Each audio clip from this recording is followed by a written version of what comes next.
ఆంధ్ర రాష్ట్ర ప్రజలు చాలా ఓర్పుతో ఉన్నారు, చాలా గొప్పవారు.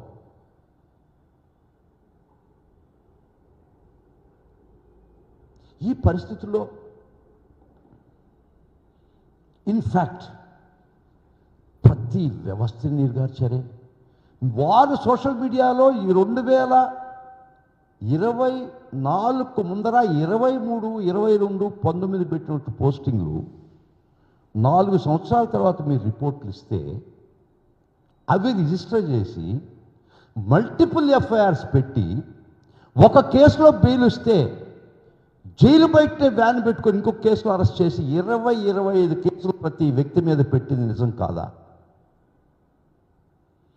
ఒకవేళ కష్టపడి తంటాలు పడి ఆర్గ్యుమెంట్ చెప్పి బయటకు ఒక వ్యక్తిని బయటకు తీసుకొస్తే జైలు గేట్ కాడ నుంచి లిఫ్ట్ చేసుకొని ఇంకొక కేసులో ఇక్కడ కుప్పంలో బెయిల్ తీసిస్తే శ్రీకాకుళం పోలీసు వచ్చి ఇచ్చాపురం నుంచి తీసుకుపోతాడు.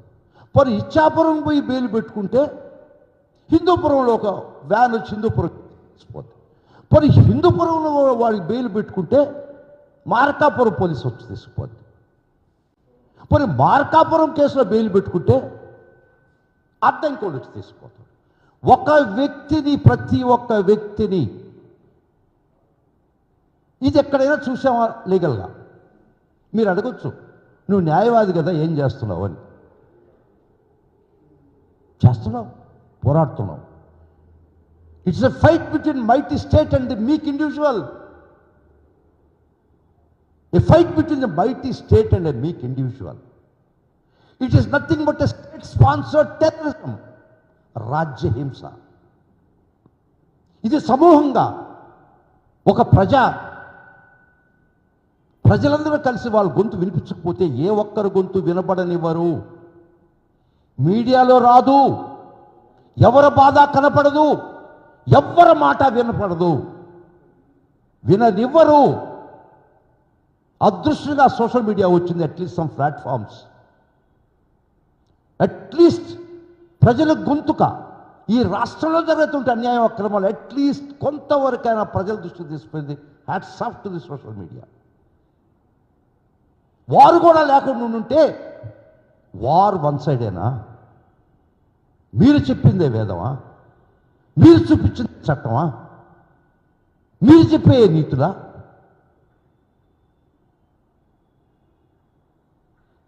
ఇది ఒక ఇండివిజువల్ యాగనీ కాదు. I'm the voice of the voiceless people. కోట్లాది మంది గొంతు లేనటువంటి, గొంతుకు వినిపించలేనటువంటి ప్రజల తరఫున మాట్లాడుతున్నా. It is not only my voice, it is the voice of the voiceless people. కొన్ని కోట్ల మంది వీళ్ళ కర్కశమైనటువంటి అధికారం బోట్ల కింద నలిగిపోతున్నటువంటి పరిస్థితి ఈరోజు. ప్రజలారా గమనించండి, అధికారం ఇచ్చిన మీకు పగ ప్రతీకారాల కోసమా? ప్రజల మేలు కోసమా? పాలిస్తున్నారా మీరు?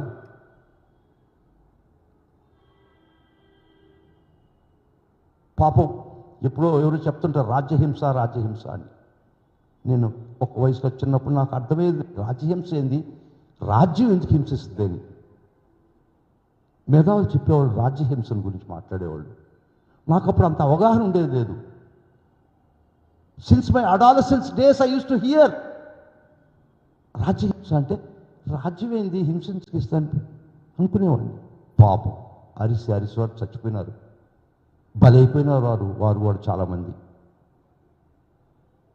రాజ్యహింస ఏంటంటే ప్రత్యక్షంగా ఈరోజు ప్రజల మీద చూస్తున్న నేను కళ్ళారా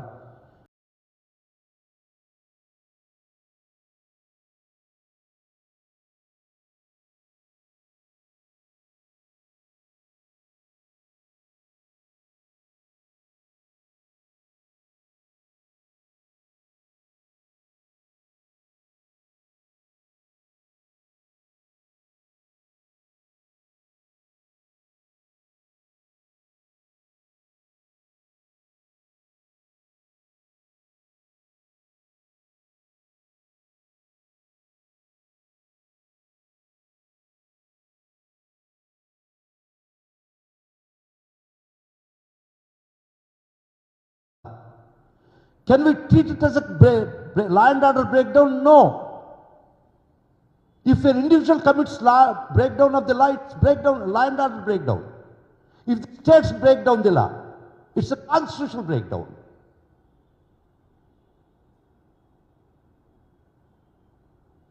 ఈ విధమైనటువంటి పరిస్థితుల్లో కొన్ని వీడియోలు మీకు చూపించాల్సి వస్తుంది.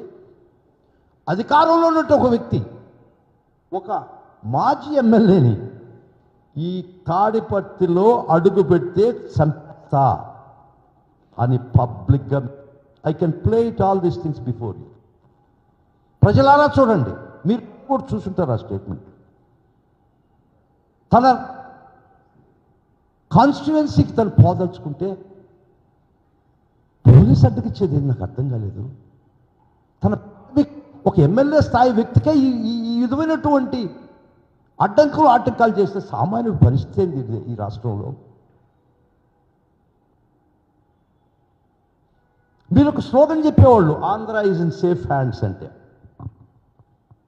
దీన్ని Andhra in the safe hands అని పెడతామా? Just give me pass few seconds, I will show. ఒక నిర్భయంగా నిస్సిగ్గుగా అడుగు పెడితే తాడిపత్రిలో చంపేస్తామన్నటువంటి పరిస్థితుల్లో మాట్లాడుతుంటే ఏం చేయాలో ఆలోచించండి. ఇది ప్రజల్లో ట్రస్ట్ డిఫిషియన్సీ కింద రాదా? వ్యవస్థల మీద నమ్మకం పోవా? మన డెమోక్రసీ మనకి ఇచ్చిన విలువలతో ఇంకా ప్రజలు ఆ పరిస్థితి రాలే. చాలా ధన్యవాదాలు. ఆంధ్ర రాష్ట్ర ప్రజలు చాలా ఓర్పుతో ఉన్నారు, చాలా గొప్పవారు.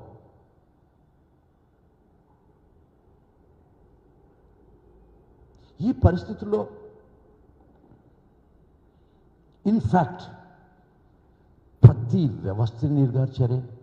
వారు సోషల్ మీడియాలో ఈ 2024 ముందర 23, 22, 19 పెట్టినట్టు పోస్టింగ్లు 4 సంవత్సరాల తర్వాత మీరు రిపోర్ట్లు ఇస్తే అవి రిజిస్టర్ చేసి మల్టిపుల్ ఎఫ్ఐఆర్స్ పెట్టి ఒక కేసులో బెయిల్ వస్తే జైలు బయటనే వ్యాన్ పెట్టుకొని ఇంకొక కేసులో అరెస్ట్ చేసి 20-25 కేసులు ప్రతి వ్యక్తి మీద పెట్టింది నిజం కాదా? ఒకవేళ కష్టపడి తంటాలు పడి ఆర్గ్యుమెంట్ చెప్పి ఒక వ్యక్తిని బయటకు తీసుకొస్తే జైలు గేట్ కాడ నుంచి లిఫ్ట్ చేసుకొని ఇంకొక కేసులో ఇక్కడ కుప్పంలో బెయిల్ తీసిస్తే శ్రీకాకుళం పోలీసు వచ్చి ఇచ్చాపురం నుంచి తీసుకుపోతాడు. మరి ఇచ్చాపురం పోయి బెయిల్ పెట్టుకుంటే హిందూపురంలో ఒక వ్యాన్ వచ్చి హిందూపురం తీసుకుపోతుంది. మరి హిందూపురంలో వాడికి బెయిల్ పెట్టుకుంటే మార్కాపురం పోలీసు వచ్చి తీసుకుపోతుంది. మరి మార్కాపురం కేసులో బెయిల్ పెట్టుకుంటే అద్దంకోడు వచ్చి తీసుకుపోతాడు. ప్రతి ఒక్క వ్యక్తిని ఇది ఎక్కడైనా చూసామా లీగల్గా?